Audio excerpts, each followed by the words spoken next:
وسلم کے چچا زاد بھائی ہیں اور آپ مفسر قرآن ہیں اور آپ کو تمام مفسرین کا امام بھی کہا جاتا ہے۔ آپ نے اس آیت کی تشریح میں فرمایا کہ اِلَّا لِيَعْبُدُونَ کا مطلب ہے اِلَّا لِيَعْرِفُونَ۔ اللہ تعالیٰ نے انسانوں کو اس لیے پیدا کیا تاکہ وہ اللہ کو پہچان سکے۔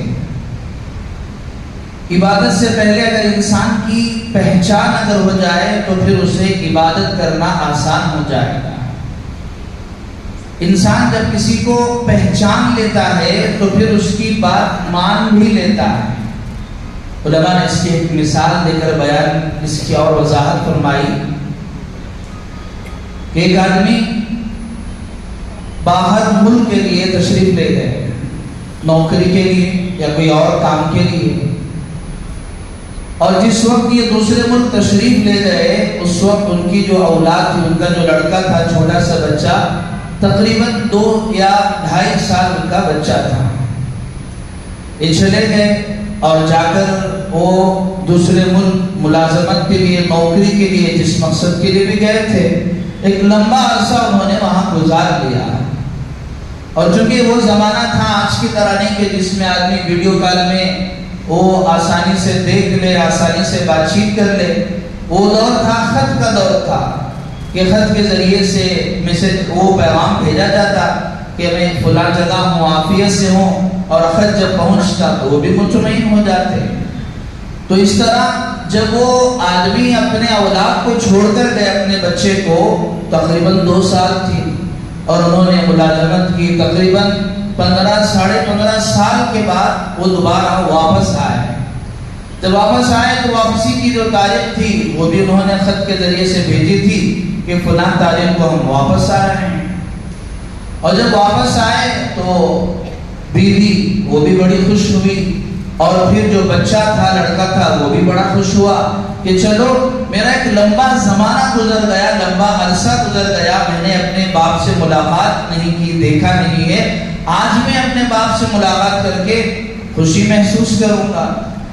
اور یہ ماں اور یہ لڑکا، یہ دونوں آئے ایئرپورٹ اپنے والد کو اور اپنے شوہر کو پک اپ کرنے کے لیے آئے۔ اور چونکہ بچہ جوان تھا تو ظاہر سی بات ہے ادھر ادھر ہوتے ہی ہیں، تو وہ بچہ اپنے ماں ساتھ میں آ ہی رہی تھی تو تھوڑا آگے ہو گیا، اور آگے ہو کر وہ جو 15 سال سے جو اس کی بے چینی تھی، 13-15 سال سے، وہ اپنے والد کو تلاش کرنے لگا اور کھڑا ہو گیا۔ دیکھ رہے ہیں بہت سارے لوگ آ رہے ہیں اور ہوائی جہاز سے اتر کر وہ جا رہے ہیں۔ اتنے میں ایک شخص تھے جو اپنے ہاتھ میں سامان وغیرہ لیے ہوئے کھڑے ہیں، لیکن ان سے اس سامان سنبھالا نہیں جا رہا، کبھی ایک چیز ادھر گر رہی ہے، کبھی وہ چیز ادھر گر رہی ہے۔ تو انہوں نے دیکھا کہ ایک نوجوان سامنے کھڑا ہے، انہوں نے کہا کہ بیٹے تھوڑا میری مدد کر دینا، میری ہیلپ کر دینا، اور تھوڑی دیر میں بس میرا لڑکا اور میری جو اہلیہ ہے وہ آ رہے ہیں، بس تھوڑی سی میری آپ مدد کر دینا۔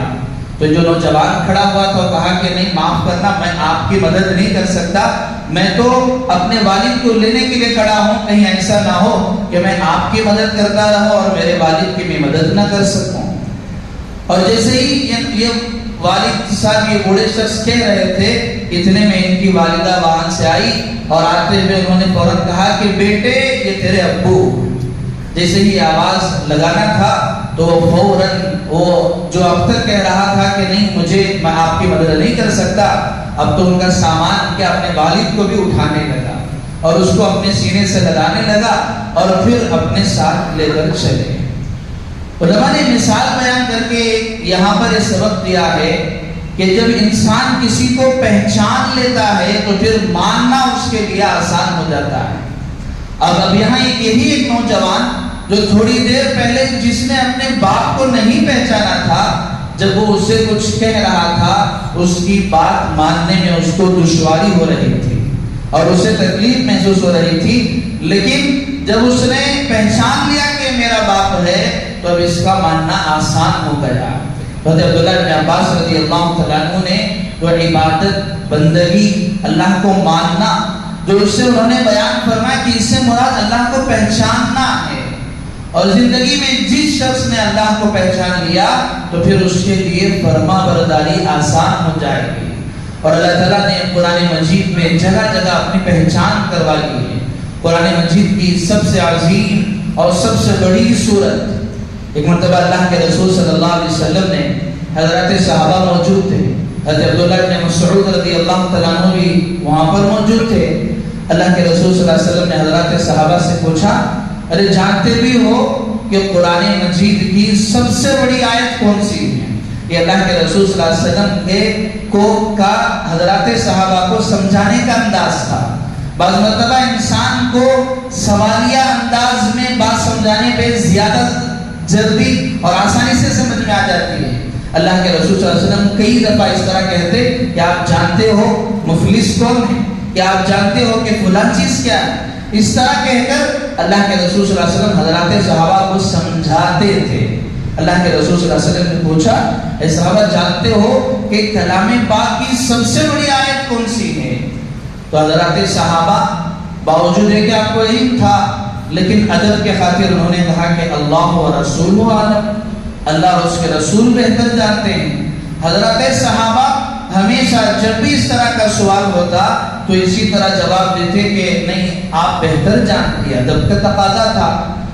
یہ حضرات صحابہ کا مزاج تھا کہ اللہ کے رسول سے ہو سکتا ہے کوئی اور بھی زیادہ ہمیں سیکھنے کو ملے. لیکن آج اللہ معاف فرمائے، انسان اگر 2-4 حدیثیں بھی اگر یاد کر لے گا تو وہ خود کو بہت بڑا عالم سمجھ لیتا ہے اور سمجھتا ہے کہ میں سب سے بڑا دین کا ٹھیکیدار ہوں. یہ وہ حضرات صحابہ تھے اعمقهم علما، جن کا علم بڑا گہرا تھا. خیر حضرت عبداللہ بن مسعود نے فرمایا کہ اللہ کے رسول آپ ہی بہتر جانتے ہیں. پھر اللہ کے رسول صلی اللہ علیہ وسلم نے فرمایا کہ قرآن مجید کی سب سے عظیم آیت ہے وہ آیت الکرسی ہے. اللہ لا الہ الا هو الحی القیوم لا تأخذه سنة ولا نوم. یہاں مجھے عرض یہ کرنا ہے کہ قرآن مجید کی سب سے عظیم صورت ہے، سب سے عظیم آیتیں ہیں. آیت الکرسی کی بے شمار فضیلتیں احادیث نبویہ میں موجود ہیں. اللہ کے رسول صلی اللہ علیہ وسلم نے ارشاد فرمایا کہ جو شخص ہر فرض نماز کے بعد آیت الکرسی کو پڑھتا ہے تو اس کے اور جنت کے درمیان صرف ایک قدم کا فاصلہ ہے. یعنی کہ جیسے ہی یہ قدم اس کا قبر میں چلا گیا تو پھر اللہ اس کو جنت میں داخل کر دیں گے. اتنی عظیم فضیلت ہے. لیکن اس میں بھی اللہ تعالیٰ نے اپنا تعارف کروایا. اللہ کون ہے؟ اللہ لا الہ الا ہو، اللہ وہ ہے جس کے سوا کوئی معبود نہیں. الحی وہ ہمیشہ سے ہے، القیوم وہ ہمیشہ سے اور ہمیشہ رہے گا، جس کی کوئی ابتدا نہیں ہے. هو الاول لیس قبلہ شیء، اللہ وہ اتنے پہلے ہے جس سے پہلے کوئی نہیں تھا. هو الآخر لیس بعدہ شیء، اور اللہ اتنے انتہا ہے کہ اس کے بعد کوئی نہیں، کہ اللہ کی نہ کوئی ابتدا ہے نہ کوئی انتہا ہے. جس طرح انسان آسمان کو دیکھتا ہے تو کہیں اسے آسمان کی نہ ابتدا نظر آتی ہے نہ انتہا نظر آتی ہے. اللہ فرما رہے ہیں اللہ کی وہ ذات ہے وہ الحی القیوم لا تأخذه سنة ولا نوم. صرف آیت الکرسی نہیں، اللہ نے کلام پاک میں کئی جگہ پر اپنا تعارف کروایا کہ میں کون ہوں، مجھے پہچانو.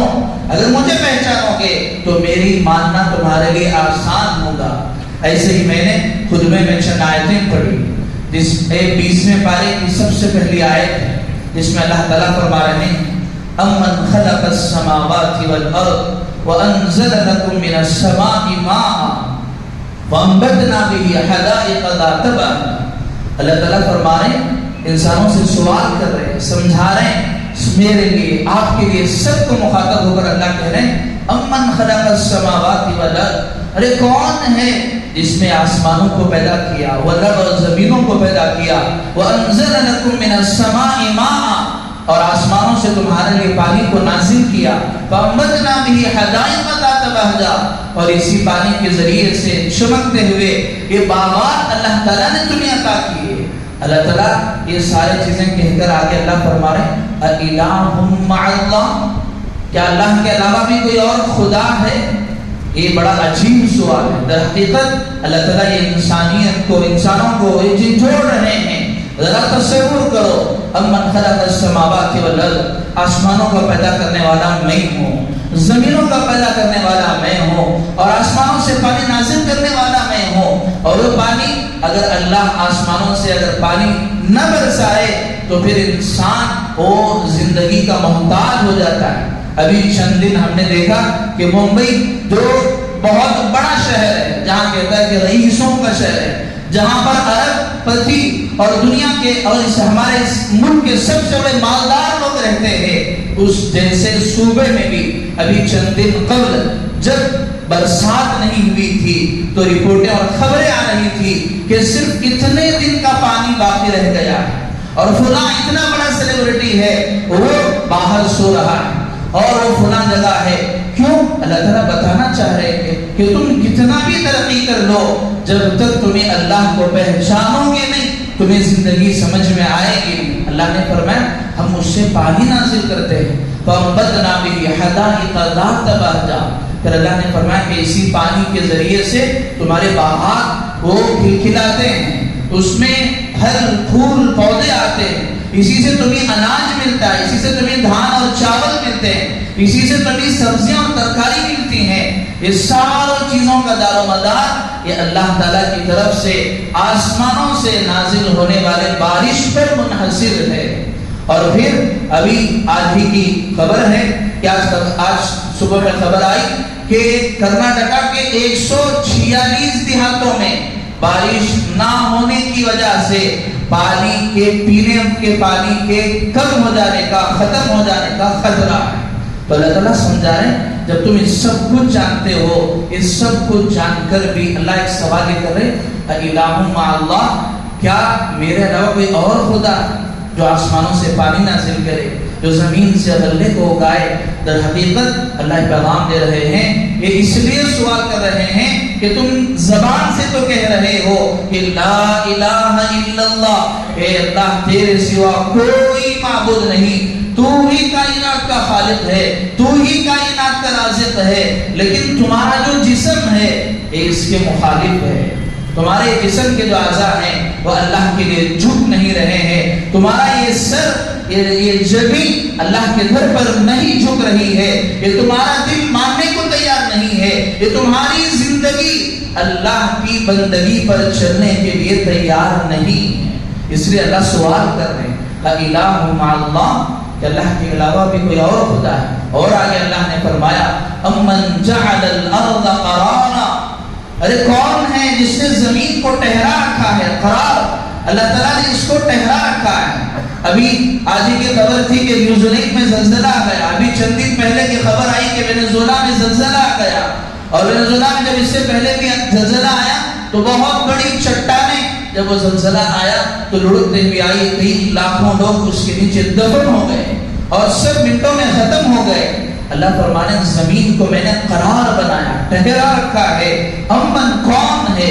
آج جو تم 3 منزلہ 4 منزلہ 5 منزلہ 20 منزلہ اتنی لمبی لمبی بلڈنگیں جو بنا رہے ہو، اتنی لمبی عمارتیں جو بنا رہے ہو، اللہ فرما رہے کہ قرار جو میں نے اس کو ٹھہرا رکھا ہے، اگر تھوڑا سا ہل جائے تو یہ آسمان کو چھونے والی عمارت اور زمین بوس ہو جائے گی۔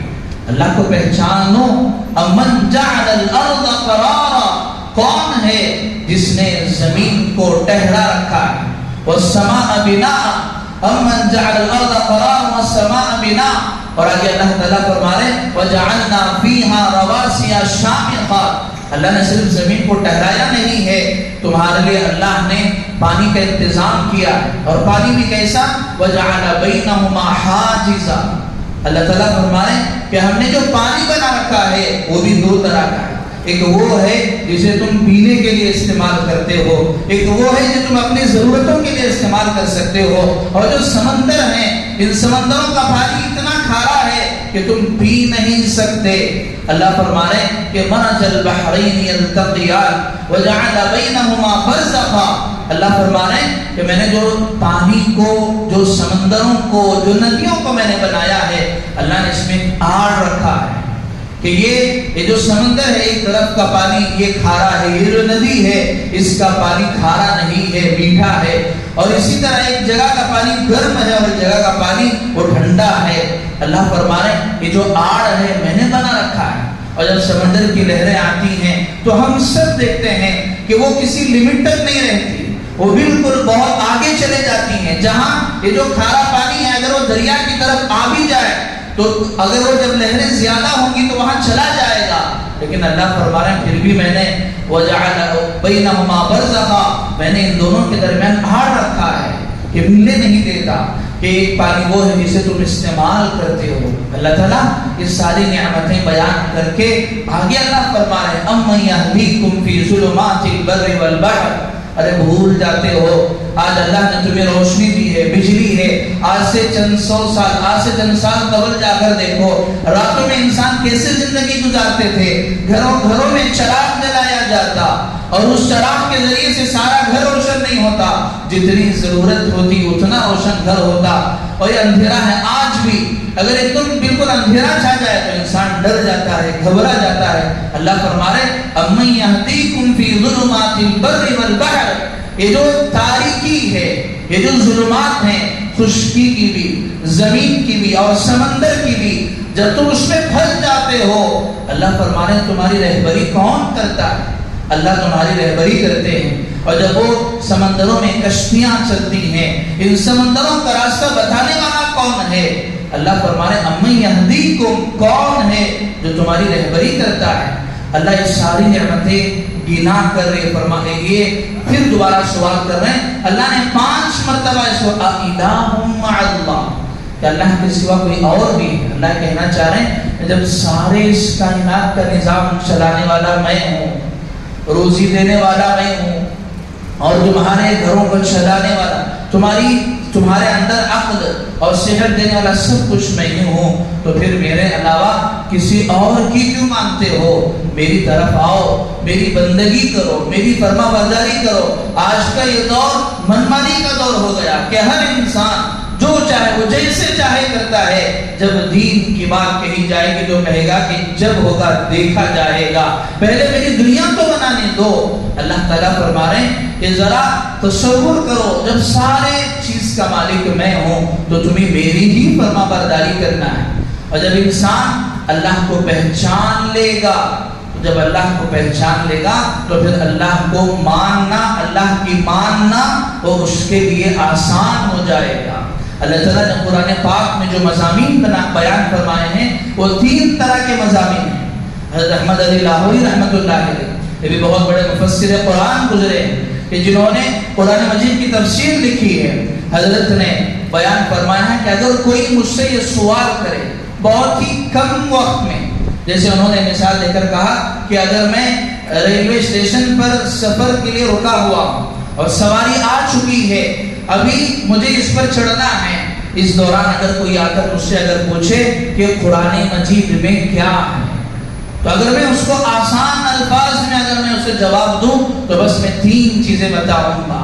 کہا کہ اللہ کی معرفت، اللہ کو پہچاننا، اللہ کی بندگی کرنا، اور ایک ہے نبی کی رسالت، اللہ کے رسول کو، اللہ کے رسول کے طریقوں کو ماننا، اور تیسرا ہے خدمت خلق۔ یہ 3 چیزیں سارے قرآن کا خلاصہ ہے۔ ایک وحدانیت ہے، اللہ کو ایک ماننا ہے، ایک رسالت ہے، اللہ کے رسول کی ماننا ہے، اور تیسرا وہ مخلوق کی خدمت کرنا ہے۔ یہی سارے قرآن کا خلاصہ انہوں نے بیان کیا کہ پہلی چیز کہ یہ اللہ کو ایک ماننا، اور دوسری ہے اللہ کے رسول کو، رسالت کو تسلیم کرنا، اور یہ سمجھنا کہ آج نہیں، 1400 سال نہیں بلکہ 2000 سال بھی اگر گزر جائیں اللہ کے رسول کے دنیا سے وفات پانے کے بعد بھی، تب بھی ہر انسان کو یہی یقین رکھنا چاہیے کہ میری کامیابی صرف اور صرف رسول اللہ صلی اللہ علیہ وسلم کے لائے ہوئے طریقوں میں ہی کامیابی ہے۔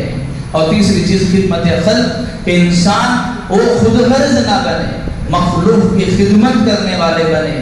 خدمت درد دل کے واسطے پیدا کیا انسان کو، ورنہ طاعت کے لیے کچھ کر نہ تھی کرو دیا۔ اگر صرف عبادت کے لیے اگر انسان کو بنانا ہی تھا تو شاعر کہتا ہے کہ دنیا میں بے شمار فرشتے ایسے ہیں، لاکھوں کروڑوں فرشتے ہیں جو اللہ کی عبادت میں لگے ہوئے ہیں، لیکن اللہ نے ان کے اندر ایک شر کا مادہ نہیں رکھا ہے، وہ صرف اور صرف عبادت ہی کے لیے ہے۔ لیکن اللہ نے انسان کو پیدا کیا اور اسے ایک دل دیا ہے جس میں اللہ تعالیٰ نے خیر کا بھی، شر کا بھی، ہمدردی کا بھی، برائی کا بھی، اچھائی کا بھی، نیکی کا بھی جذبہ دیا ہے۔ تو انسان وہ خدمت خلق، مخلوق کی خدمت کرنے والے بنے۔ اللہ کے رسول صلی اللہ علیہ وسلم نے فرمایا الخلق عیال اللہ، جتنی بھی مخلوق ہے اس میں نہ تفریق کی گئی ہے کہ مسلمان نیک اچھا برا، کسی کے لیے تفریق نہیں کہا گیا۔ الخلق عیال اللہ، کہ جتنی مخلوق ہے وہ ساری کی ساری اللہ کا اہل، اللہ کا عیال ہے، کنبہ ہے، گویا کہ اللہ کا ایک گھر ہے۔ اللہ کے رسول نے فرمایا کہ تم میں سے سب سے زیادہ پسندیدہ وہ ہے جو اللہ کے عیال کے ساتھ اچھائی کا معاملہ کرے، کہ مخلوق یہ ساری کی ساری اللہ کا کنبہ ہے، اللہ کے گھر ہر ایک کے ساتھ اچھائی کا معاملہ کرے۔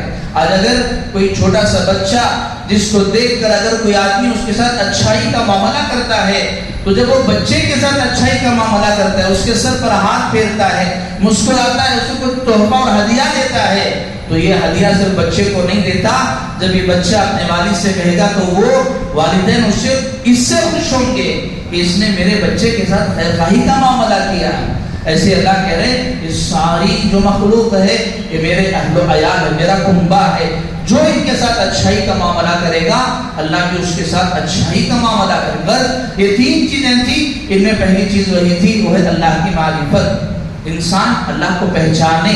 اللہ تعالیٰ فرمائے وَفِي السَّمَاءِ رِزْقُكُمْ وَمَا تُوعَدُونَ وَفِي أَنفُسِكُمْ أَفَلَا تُبْصِرُونَ۔ اللہ تعالیٰ فرمائے ذرا تصور کرو، اللہ کو پہچانو، اللہ نے تمہارے اندر کتنی نعمتیں رکھی ہیں۔ انسان ایک سانس لیتا ہے، ایک سانس جب باہر آتی ہے، ایک ہوا جب باہر جاتی ہے اور پھر ایک سانس اندر جاتی ہے، اللہ کہہ رہے ہیں اگر یہ جو سانس صرف باہر آنا ہے، وہ سانس اگر صرف باہر نہیں آئے گی تو بھی انسان گھٹ کر مر جائے گا۔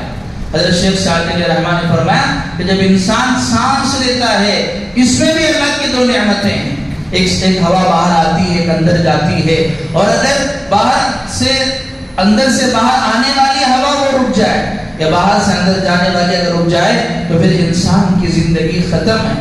اور آگے اللہ نے آگے قرآن مجید میں فرمایا الذی خلقک فسواک فعدلک۔ ذرا تصور کرو یا ایھا الانسان ما غرک بربک الکریم، اے انسان کس چیز نے تجھے اللہ سے، اس کریم رب سے دھوکے میں ڈال دیا۔ الذی خلقک، جس نے تجھے پیدا کیا، فسواک، برابر برابر پیدا کیا، فعدلک، اور انصاف کا معاملہ کیا۔ اللہ تعالیٰ نے جو انسان کا چہرہ بنایا ہے کہ انسان جب کھانے کے لیے کسی لقمے کو اٹھاتا ہے تو جیسے ہی اٹھاتا ہے تو سب سے پہلے ہاتھ اس کو پکڑتے ہیں کہ دیکھتے ہیں کہ کہیں یہ بہت زیادہ گرم تو نہیں ہے۔ جیسے انسان اپنے ہاتھوں سے چھوتا ہے بہت زیادہ گرم ہے تو پھر اس کو اٹھاتا نہیں ہے، اس ہاتھ کے ذریعے سے پھر اٹھا کر جب وہ کھانے کے لیے لاتا ہے تو بالکل ناک کے قریب جب جاتا ہے تو پھر اس کی بو اسے محسوس ہوتی ہے، اسے فوراً معلوم ہو جاتا ہے کہ یہ غذا جو میں کھانے جا رہا ہوں یہ خراب ہو چکا ہے یا اچھا ہے۔ وہ ناک یہاں طے کر دیتی ہے، اگر اس کی بدبو ہے تو کہتا ہے کہ تو کھانا خراب ہو گیا، اور چلو، اور اس نے اس کے بعد بھی اس کو لے لیا، اور اگر اس کے اندر مرچ زیادہ ہو گئی یا نمک زیادہ ہو گیا یا پھر وہ خراب ہو گیا ہے تو پھر جیسے ہی اپنے زبان پہ رکھتا ہے تو زبان طے کر دیتی ہے کہ اس کا ذائقہ کیسا ہے، اور پھر اس کے بعد اس کا اپنے اندر نکلتا ہے۔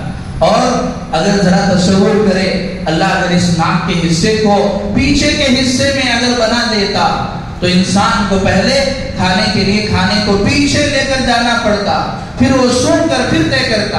اللہ فرما رہے الذی خلقک فسواک فعدلک، اللہ تعالیٰ نے بڑے ہی عدل و انصاف کے ساتھ، برابری کے ساتھ انسان کے اعضاء کو بنایا، اور انسان یہ جو اپنے اندر جو اللہ تعالیٰ نے تھوک کے بننے کا جو اللہ تعالیٰ نے جو صفت رکھی ہے یہ بھی اللہ تعالیٰ کی بہت بڑی نعمت ہے کہ حضرت پیر الفقار صاحب رحمۃ اللہ علیہ جن کا قریب میں انتقال ہوا، پڑوس ملک کے بہت بڑے بزرگ ہیں، اور انہوں نے انجینئرنگ بھی کی، دنیاوی تعلیم بھی حاصل کی، اور پھر اس کے بعد 40 سال کے بعد انہوں نے سارے چیزوں کو چھوڑ کر ایک اللہ کی عبادت میں لگ گئے، لوگوں کی بھلائی میں لگ گئے، اور ہزاروں لوگوں کی زندگیاں اللہ تعالیٰ نے ان کے ذریعے سے بدلی، وحدانیت پر آئے اور وہ اپنی زندگیوں سے توبہ کیے۔ حضرت نے خود اپنا واقعہ لکھا ہے، ایک مرتبہ وہ ہوائی جہاز سے سفر کر رہے تھے، جس ہوائی جہاز سے سفر کر رہے تھے سامنے ایک شخص کو بیٹھا ہوا دیکھا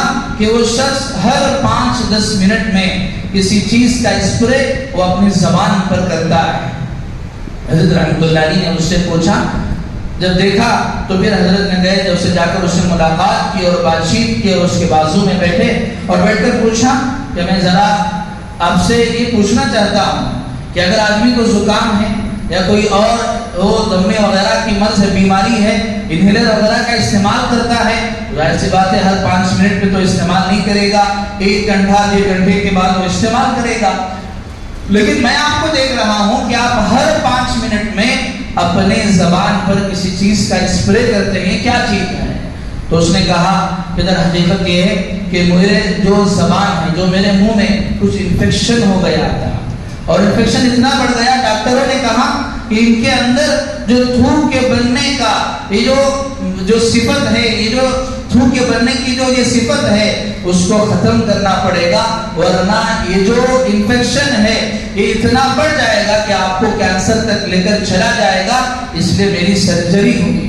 ابھی جب سرجری ہوئی، سرجری ہونے کے بعد یہ جو میرے اندر جو تھوک کے بننے کی جو یہ صفت تھی وہ ختم ہو گئی، اب مجھے ہر 5 منٹ پر اسے تر کرنا پڑتا ہے، اس کو بھگانا پڑتا ہے، ورنہ مجھے تکلیف ہوتی ہے۔ ذرا سوچ کر دیکھیں، جب انسان کھانا کھاتا ہے تو کھانا کھاتے وقت جب وہ دانوں کو چباتا ہے تو چبانے کے لیے اسے کتنے طریق کی ضرورت ہے، اللہ تعالیٰ اسی کے مطابق اس کو دیتے ہیں۔ جب انسان بات چیت کرتا ہے، یہ جو طریق، یہ جو تھوک کی صفت ہے، ذرا سوچے اگر اس کو اگر تھوڑا سا بڑھا دیا جاتا، انسان بات کرتے ہوئے بھی اگر وہ باہر آنے لگتا تو انسان اس سے پریشان ہو جاتا اور لوگ اس سے بات چیت کرنے سے کراہتے اور اس سے نفرت کرتے۔ تو اللہ تعالیٰ کہہ رہے ہیں یہ جو ساری نعمتیں ہیں میں نے تمہیں دی ہیں، اللہ نے ان ساری نعمتوں کا تذکرہ کر کے مجھ سے اور آپ سے سوال کر رہے ہیں، اتنی ساری نعمتوں کے ملنے کے باوجود بھی تم میری فرما برداری کیوں نہیں کرتے؟ الہ مع اللہ، اللہ کے علاوہ بھی کوئی اور ہے؟ یہ سفر المظفر کا مہینہ ہے، جیسے ہی سفر المظفر کا مہینہ شروع ہوتا ہے تو ہمارے یہاں صرف عام ہی نہیں، دیندار لوگوں کے اندر بھی بہت سارے رسومات اور بہت سارے بدعات و خرافات وہ ہمارے ذہنوں میں آ جاتی ہیں۔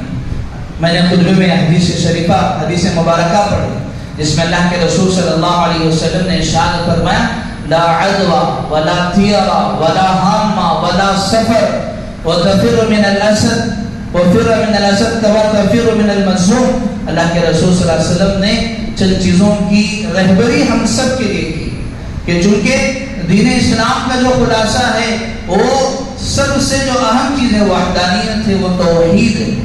انسان اس سب سے پہلے ایک اللہ کو مان لے اور پہچان لے تو پھر اس کا دین پر چلنا اس کے لیے، اللہ کی ماننا اس کے لیے آسان ہوگا۔ جس طرح جیسے شروع میں کہا کہ وہ نوجوان جب تک وہ یہ نہیں پہچانا کہ وہ میرے باپ ہیں تب تک تو وہ کہہ رہا تھا کہ میں آپ کی کوئی چیز، کوئی بات آپ کی نہیں مانوں گا، لیکن جیسے ہی اس نے مان لیا کہ میرے باپ ہیں تو پھر اس کی ہر چیز کو ماننے کے لیے تیار ہو گیا، ان کا سامان اپنے گلے میں ڈالنے کے لیے تیار ہو گیا۔ تو یہاں در حقیقت اللہ کی معرفت، اللہ کی وحدانیت، یہی دین اسلام کی اصل و بنیاد ہے۔ دین میں جتنے شعبے، 5 شعبے علماء نے بیان فرمائے، ایک ہے ایمانیات، عبادات، اخلاق، معاشرت، جس میں سب سے پہلی چیز وہ ایمان۔ انسان کا ایمان، انسان کا اعتقاد اگر صحیح ہو تو پھر اس کے اعمال بھی اللہ کے یہاں قبول ہیں۔ اگر اعتقاد اور یقین اور وحدانیت اگر بگاڑ آ گیا تو پھر اس کے سارے اعمال بیکار ہیں۔ تو اپنی یقین کو مضبوط کرنے کی ضرورت ہے۔ اللہ کے رسول صلی اللہ علیہ وسلم نے بھی جب اللہ کے رسول صلی اللہ علیہ وسلم کو نبوت ملی تو آپ نے سب سے پہلا کام یہی کیا، لوگوں کے دلوں میں وحدانیت کو مضبوط کیا۔ چونکہ لوگ اس زمانے میں بہت سارے رسم و رواج کے عادی ہو چکے تھے. وہ لوگوں کا مزاج تھا کہ جب وہ سفر کرنے کے لیے نکلتے تو ایک پرندے کو لے کر ہوا میں اڑاتے. اگر وہ دائیں طرف رائٹ سائڈ میں جاتا تو کہتے کہ چلو اب سفر ہمارے لیے کرنا آسان ہے، اور اگر وہ بائیں طرف چلا جاتا تو کہتے کہ نہیں ابھی سفر نہیں کرنا ہے. اور اگر الو اگر وہ کسی کے گھر پر بیٹھ جاتا تو کہتے کہ اس گھر میں موت ہونے والی ہے، اس گھر میں ہلاکت ہونے والی ہے. اور وہ اسی طرح جب سفر کا مہینہ آتا تو سفر کے مہینے کو کہتے یہ منحوس ہے، یہ سفر یہ صفر سے ہے، خالی ہے، اس میں کوئی بھلائی نہیں ہے، اس میں کوئی اچھا کام نہیں کرنا ہے، کوئی نیا کام نہیں کرنا ہے، مکانات نہیں بدلنا ہے. یہ زمانہ جاہلیت کے تصور تھے. لیکن اللہ کے رسول صلی اللہ علیہ وسلم نے سب سے پہلے اسی کی نفی فرمائی اور کہا کہ اس میں کسی کے اچھا ہونے میں، کسی کے برا ہونے میں کسی زمانے کا دخل نہیں، کسی وقت کا دخل نہیں، کسی کا دخل نہیں. لا الہ الا اللہ، صرف اور صرف اللہ ہی سے ہوتا ہے. اور حضرات صحابہ میں اتنی مضبوطی اعتقاد کہ اللہ کے رسول نے پیدا فرمائی. اللہ کے رسول نے حضرت ابو ذر سے فرمایا اے ابو ذر تم ایک اللہ کی وحدانیت پر قائم رہنا.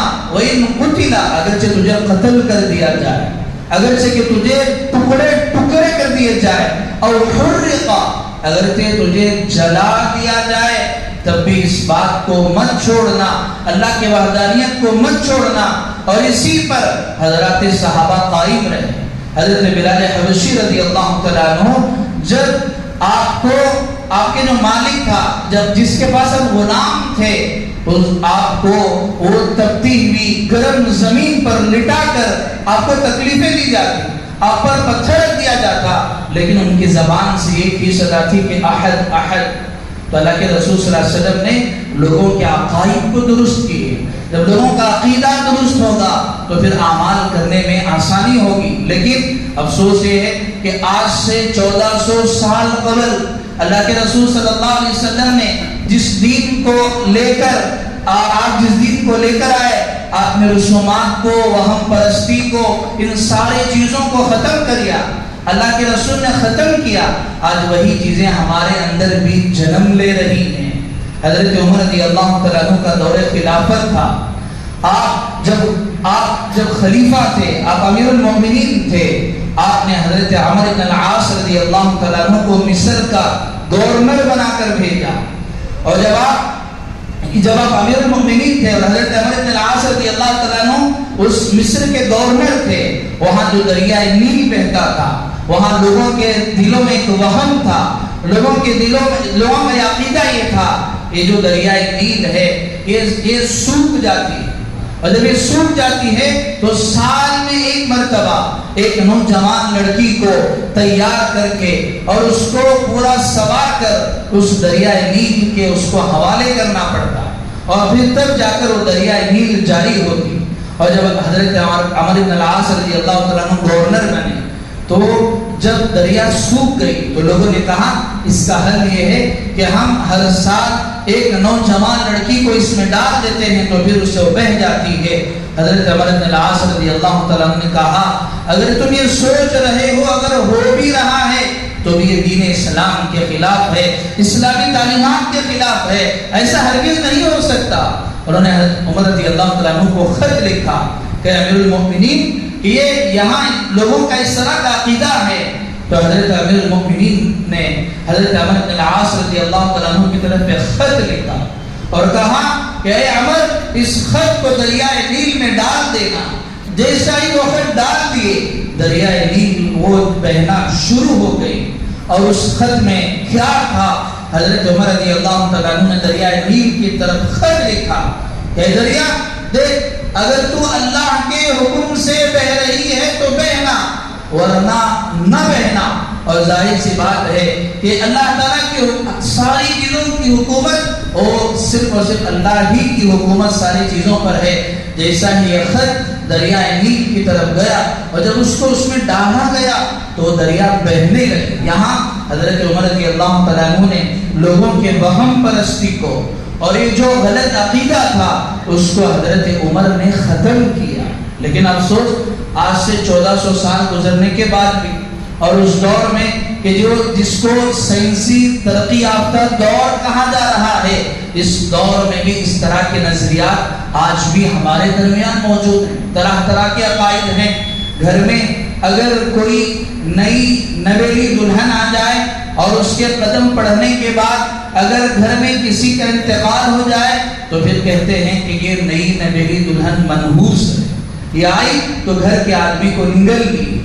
یہ عقیدہ ہے. اور پھر اسی طرح راستے میں جا رہے ہیں، بلی نے راستہ کاٹ دیا تو کہتے ہیں کہ آج کام نہیں ہوگا. نہ جانے کئی طرح کے رسومات ہیں، اور الگ الگ ہر علاقے میں الگ الگ رسومات ہیں. اور یہی علماء نے لکھا ہے سنت اور بدعت میں فرق یہی ہے. یہ جو سنت ہے وہ اس کا تعلق کسی علاقے سے نہیں. جو سنت ہمارے اس ملک میں ہے، دنیا کے آپ کسی کنارے میں چلے جائے وہی سنت وہاں بھی رہے گی. اللہ کے رسول کا جو طریقہ یہاں ہے وہاں بھی وہی رہے. لیکن بدعت کی خصوصیت یہ ہے کہ وہ ہر علاقے میں الگ الگ ہوتی ہے. بنگلور والے الگ کر رہے ہیں اور پھر دوسرے صوبے والے الگ کر رہے ہیں، ادھر گدر کے وہ الگ کر رہے ہیں. وہ طرح طرح کے خود اپنی طرف سے من مانی سے جس چیز کو چاہے ہم نے دین بنا لیا. اگر دین اسلام میں ساری چیزوں سے منع کیا گیا. اور اسی طرح اللہ کے رسول نے جو حدیث بیان فرمائی، بخاری شریف کی روایت ہے، بس اس کو بیان کر کے مجھے ختم کرنا ہے. اللہ کے رسول نے فرمایا کہ لا عدوہ، کہ ایک بیماری کا ایک شخص سے دوسری کی طرف متوجہ ہونا. کہ ایک آدمی کسی کی عیادت کے لیے تشریف لے گئے اور جا کر آئے اور دیکھے کہ ان کی طبیعت خراب ہو گئی تو کہنے لگے کہ فلاں کو دیکھنے کے لیے گئے تھے، ان کی بیماری ان کو لگ گئی. اللہ کے رسول صلی اللہ علیہ وسلم نے اس سے بھی منع فرمایا، اس طرح ہوتا نہیں. ایک صحابی تھے جو ابھی ابھی مسلمان ہوئے تھے، تو وہ اونٹ پالے ہوئے تھے. ان کی جو اونٹنی تھی اس کو خارش کی بیماری ہو گئی تھی، اور پھر صرف ایک کو ہوئی تھی اور دھیرے دھیرے سارے اونٹوں میں پھیل گئی. وہ اللہ کے رسول کے پاس آئے اور آ کر کہنے لگے اللہ کے رسول، ایک اونٹنی کو ہوئی تھی کھجلی خارش کی بیماری اور پھر اس کی وجہ سے سارے اونٹوں میں پھیل گئی. نئے نئے تھے. اللہ کے رسول صلی اللہ علیہ وسلم نے ان کی اصلاح فرمائی، ذرا یہ تو بتاؤ یہ جو پہلی اونٹنی تھی، اس پہلی اونٹنی جس کو خارش کی بیماری ہوئی اس کے اندر بیماری کس نے ڈال دی؟ تو جس ذات نے پہلے جانور میں بیماری ڈالی ہے وہی ذات نے سارے جانوروں میں بیماری کو پھیلایا. اللہ کے رسول نے اس کا منع پر ولا کیا. اور اسی طرح پرندوں کے ذریعے سے پھال لینا، بدفالی بدشگونی لینا، اللہ کے رسول نے اس سے بھی منع فرمایا. ولا حامہ ولا سفر. اور اسی طرح سفر کے مہینے کو منحوس سمجھنا، اس میں کسی اچھے کام کو نہیں کرنا، شادی بیاہ کو نہیں کرنا، مکان کو نہیں بدلنا، اور نئی نویلی دلہن اور دلہے کو دونوں کو الگ رکھنا کہ آپ اس مہینے میں نہیں رہ سکتے، نہیں مل سکتے. یہ جتنے بھی خرافات ہوں اللہ کے رسول نے اس سے منع فرمایا. اور آخر میں اللہ کے رسول نے فرمایا کہ دیکھو اگر تمہارا ایمان اگر کمزور ہے تو تم تفر من المظلوم. مظلوم وہ شخص جس کو بیماری ہو گئی ہے کہ جس میں جسم کا حصہ کٹ کٹ کر گرتا ہے. حالانکہ اللہ کے رسول صلی اللہ علیہ وسلم نے اس کے ساتھ ایسے شخص جس کو ایسی جزام کی بیماری ہوئی تھی ان کے ساتھ بیٹھ کر اللہ کے رسول نے کھانا کھایا. لیکن آگے یہ بھی فرما دیا اگر تمہارا یقین کمزور ہے تو اپنے آپ کو بچا لینا، احتیاط کر لینا کہ تمہیں اگر لگ رہا ہے کہ میرا وہاں جا کر ان کے ساتھ رہنے سے ان کی بیماری مجھے لگ جائے گی، تمہارا اگر یہی یقین ہے تو پھر ایسے شخص سے ایسا دور بھاگو جیسے تم شیر کو دیکھ کر دور بھاگتے ہو. اللہ کے رسول صلی اللہ علیہ وسلم نے اس حدیث میں ہم سب کی اصلاح فرمائی کہ تم اپنے وحدانیت کو، عقیدے کو مضبوط کرو اور ایک اللہ کو مانو اور ایک اللہ کو پہچانو کہ سب کچھ کرنے والی ذات وہ صرف اور صرف اللہ ہی کی ہے. نہ زمانے میں، نہ مکان میں، نہ وقت میں، کسی شخص میں اللہ نے کوئی تاثیر نہیں رکھی ہے. اللہ کے رسول صلی اللہ علیہ وسلم نے فرمایا اے ابو ذر وعلم، جان لے ساری دنیا مل کر بھی اگر تمہیں کچھ نفع پہنچانا چاہے تو وہ نہیں پہنچا سکتی جب تک کہ اللہ نہ چاہے. اور ساری دنیا مل کر بھی تمہیں اگر نقصان پہنچانا چاہے تو تمہیں نقصان نہیں پہنچا سکتی جب تک کہ اللہ نہ چاہے. اس لیے اللہ سے اپنے تعلق کو درست کر لو اور اللہ کو پہچانو اور اپنا تعلق اللہ سے مضبوط کرو. میرے عزیزوں یہی وقت کا بھی تقاضا ہے. آج ہر کوئی ڈرا رہا ہے کہ ہمارے اس ملک میں مسلمانوں کے ساتھ ایسا ہو رہا ہے، فلاں ہو رہا ہے، یہ حالات ہیں، فلاں حالات ہیں. یقیناً ایمان والے کے ساتھ حالات کا آنا اس کا ایک لازمی حصہ ہے. اس کا بہترین حل یہ ہے کہ ہم اپنے اللہ سے اپنے تعلق کو مضبوط کر لیں. اللہ نے اسی کو سمجھا، پہچانو میری طاقت کیا ہے. کہ دنیا میں ظالم لوگ نہیں آئے، اس سے بھی ظالم فرعون جیسے ظالم جنہوں نے لاکھوں بچوں کا قتل کیا وہ بھی اس دنیا میں آئے لیکن سب چلے گئے. ظلم کی رات کتنی بھی لمبی کیوں نہ ہو جائے، انصاف کی صبح تو ضرور ہونے والی ہے. تو حالات جیسے بھی ہوں ہمیں اپنے تعلق اللہ سے مضبوط کرنا ہے. اللہ سے دعا ہے اللہ مجھے بھی اور آپ کو بھی اپنا تعلق اللہ سے مضبوط کرنے والے اور وحدانیت پر قائم رہنے والے بننے کی اللہ توفیق عطا فرمائے. آخر میں گزارش ہے، ایک تو دعا کی درخواست ہے کہ ابھی جو جنازہ آیا ہوا ہے جناب اقبال صاحب جو مسجد معمور کے سکرٹری ذمہ دار بھی ہیں، ان کے بھائی ہیں، دعا کرے اللہ رب العزت مرحوم کی مغفرت فرمائے اور انہیں کروٹ کروٹ جنت نصیب فرمائے اور جنت الفردوس میں اعلیٰ مقام نصیب فرمائے اور اللہ ان کے پسماندگان کو اور اعلیٰ اولاد کو صبر جمیل عطا فرمائے اور اس کا بہترین بدل نصیب فرمائے. اور ایک گزارش ہے جیسا کہ آپ حضرات دیکھ رہے ہیں کہ الحمدللہ ابھی چند مہینے قبل ہماری اس مسجد کے کنسٹرکشن کا کام ہوا ہے. الحمدللہ اس میں توسیع کا کام ہوا، نیچے جو ہے جگہ بھی تھوڑی بڑھائی گئی اور مسلمانوں کی سہولت کے لیے کافی چیزیں کی گئی. الحمدللہ یہ کام تو مکمل ہو چکا ہے لیکن بہت ساری رقم کی ادائیگی باقی پینڈنگ ہے جس کو ادا کرنا باقی ہے. لہذا حضرات سے درخواست ہے کہ آپ اپنے اور اپنے مرحومین کی طرف سے ایصال ثواب کے لیے اللہ کے گھر کے لیے آپ تعاون فرماتے ہوئے جائیں. اللہ تعالیٰ آپ کے تعاون کو قبول فرمائے اور اس کا بہترین بدل دنیا اور آخرت میں نصیب فرمائے. آمین. وآخر دعوانا